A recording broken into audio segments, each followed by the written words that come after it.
Nahihirapan pa rin ba sa pagbabasa ng mga sentences ang anak mo? Ang reading fluency tip na ito ay para sa mga batang mabagal, nauutal o walang kumpiyansa kapag nagbabasa. Ito ang tinatawag na repeated reading. Ito ang isa pa sa mga simpleng teknik na ginagamit namin, ang paulit-ulit na pagpapabasa. Ganito lang siya kasimpleng gawin. Una, ipinapabasa ko sa kanya ng 3 beses ang pangungusap. Pagkatapos, ipapabasa ko ang lahat ng sentences ng isa pang beses. And the last one?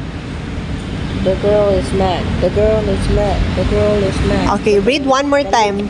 One lang ha, once lang. Oh, wait lang. Once read, more. Read every Once sentence. more. Yeah, once more. Read all the sentence. Go. The boy is sad. That is her dad.